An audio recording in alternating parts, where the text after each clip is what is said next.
Soit avec vous. Et avec votre esprit. Évangile de Jésus-Christ selon saint Luc. Gloire à toi, Seigneur. Beaucoup ont entrepris de composer un récit des événements qui se sont accomplis parmi nous, d'après ce que nous ont transmis ceux qui, dès le commencement, furent témoins oculaires et serviteurs de la parole. C'est pourquoi j'ai décidé, moi aussi, après avoir recueilli avec précision des informations concernant tout ce qui s'est passé depuis le début, d'écrire pour toi, excellent Théophile, un exposé suivi, afin que tu te rendes bien compte de la solidité des enseignements que tu as entendus. En ce temps-là, lorsque Jésus, dans la puissance de l'Esprit, revint en Galilée, sa renommée se répandit dans toute la région. Il enseignait dans les synagogues et tout le monde faisait son éloge. Il vint à Nazareth où il avait été élevé.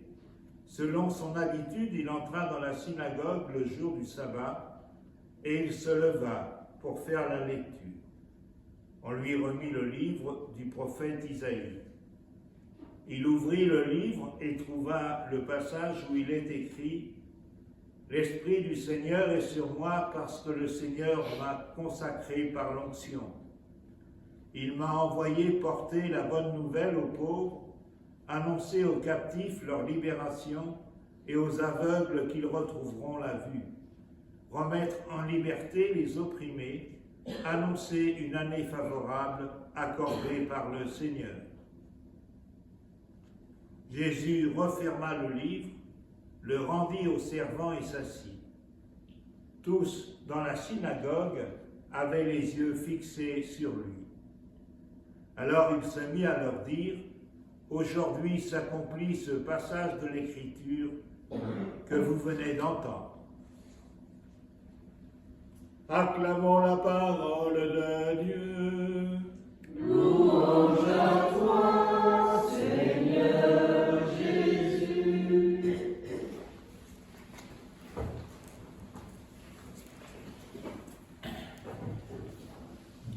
C'est le 30 septembre 2019 que le pape François, par une lettre apostolique, instituait ce troisième dimanche du temps ordinaire comme dimanche de la parole de Dieu.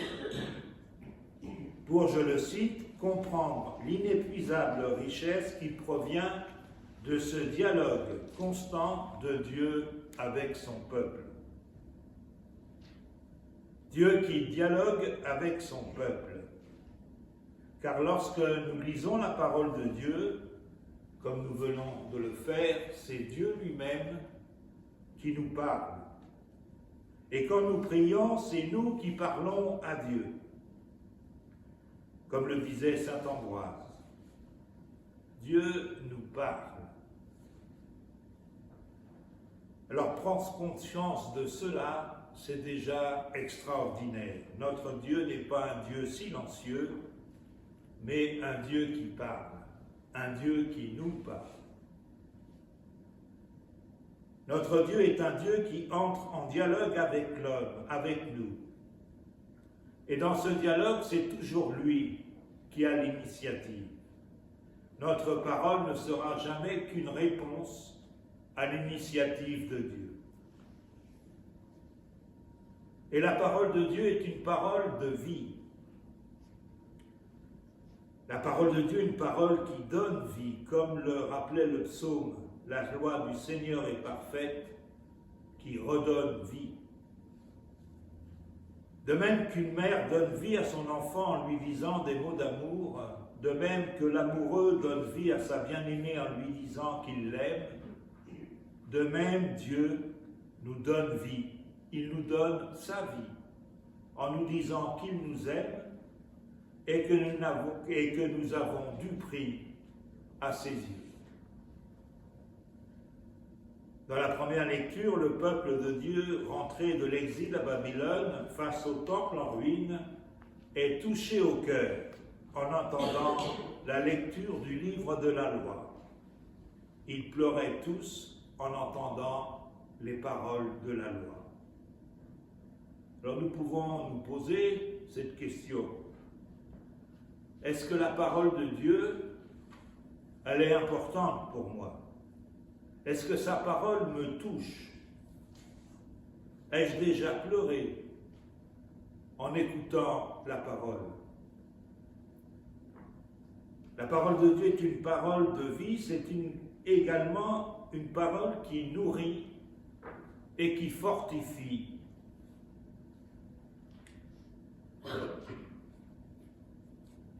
La foi vient de ce que l'on entend, disait saint Paul dans une épître. Et qu'est-ce qu'on entend? La parole de Dieu. Une parole de Dieu vivante et efficace.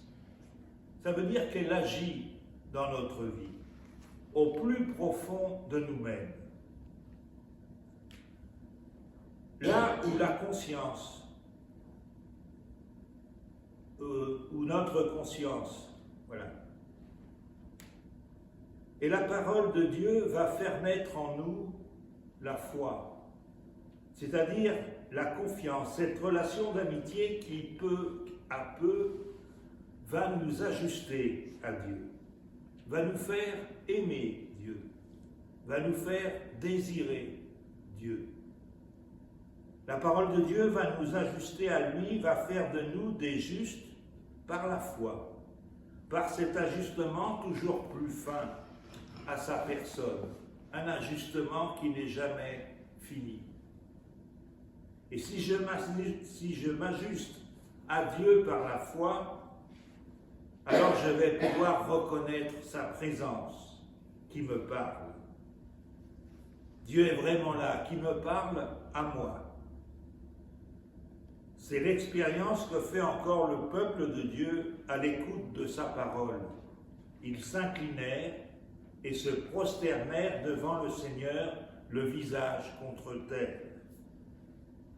Devant la parole de Dieu, le peuple adore. Oui, cette prise de conscience de la présence du Seigneur par la foi suscite l'adoration. Et la parole construit la communauté. Nous voyons dans ce passage du livre de Néhémie combien tout le peuple est rassemblé par sa parole, par la parole de Dieu. Les hommes, les femmes, tous les enfants en âge de comprendre, nous dit le texte. En cette semaine de prière pour l'unité des chrétiens, prenons conscience que si nous devenons plus assidus à la parole, tous à l'école du Christ, à l'écoute du Christ, nous nous rapprocherons les uns des autres. Comme les brebis se rapprochent de l'unique pasteur, l'unité de la communauté des chrétiens se rétablira progressivement. C'est le Christ qui, à travers notre écoute docile, rassemblera ses disciples dans l'unité. Et peu à peu, cette écoute assidue de la parole de Dieu nous fait entrer dans l'intelligence de Dieu par rapport au monde. Nous regarderons les événements du monde non plus avec les critères du journal de 20 heures, mais avec le même regard que Dieu. Autrement dit, la parole de Dieu va affiner notre discernement et va nous faire participer à la sagesse de Dieu. Mais avant de lire et d'écouter la parole de Dieu, il nous faut toujours prier, supplier l'Esprit Saint. C'est l'Esprit Saint qui ouvre les disciples à l'intelligence des Écritures. C'est l'Esprit Saint qui repose sur le Christ et qui lui fait dire la parole de Dieu, comme nous venons de l'écouter dans l'Évangile. Ce trésor que nous avons découvert dans la parole, à savoir Dieu réellement présent, qui s'adresse à moi personnellement pour m'inviter à l'aimer et à aimer, Ce trésor, nous ne pouvons pas le garder pour nous-mêmes. Cette rencontre du Seigneur dans sa parole devrait faire de nous, de chacun de nous, des témoins et des serviteurs de la parole, comme l'a fait Saint Pierre. Oui, devenons des témoins et des serviteurs de la parole. Car la parole ne nous renferme pas sur nous-mêmes, elle doit nous ouvrir aux autres. Elle doit nous ouvrir à la fraternité, à la solidarité. Allez manger des viandes savoureuses, buvez des boissons aromatisées et envoyez une part à celui qui n'a rien de prêt, disait le scribe Esdras. Et c'est l'origine du service des tables que nous voyons pratiquer dans les actes des apôtres, conséquence directe de l'écoute de la parole de Dieu. Et enfin, la parole est un bouclier et une épée, dira saint Paul dans l'Épître aux Hébreux. Un bouclier et une épée pour arrêter les flèches de l'ennemi. La joie du Seigneur est votre rempart. Dieu lui-même devient notre protecteur. Alors, au terme de ces quelques points sur la parole de Dieu, nous pouvons nous livrer, j'allais dire, un petit sondage. Quelle place occupe la parole de Dieu dans mes conversations, dans mes occupations, dans mes lectures? Combien de fois par semaine je lis un passage de l'Écriture? Parmi les livres que j'ai lus l'année dernière, ou que j'envisage de lire cette année, combien ont rapport avec l'Écriture pour m'aider à mieux comprendre, parce que c'est pas facile de lire la Bible. Même question pour, j'allais dire, les groupes de lecture.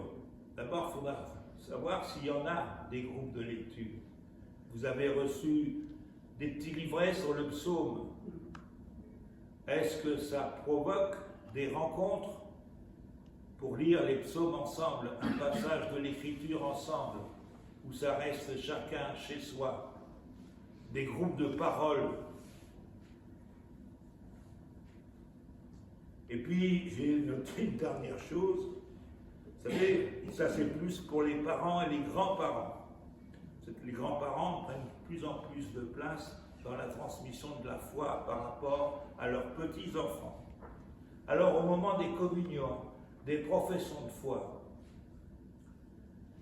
dans les cadeaux que nous faisons, y a-t-il une place pour la parole de Dieu? Je dis ça, moi je me rappelle, ma profession de foi, j'ai eu une montre. Alors c'est bien, mais on aurait pu m'offrir une Bible. Voilà. Hein? Profiter des communions,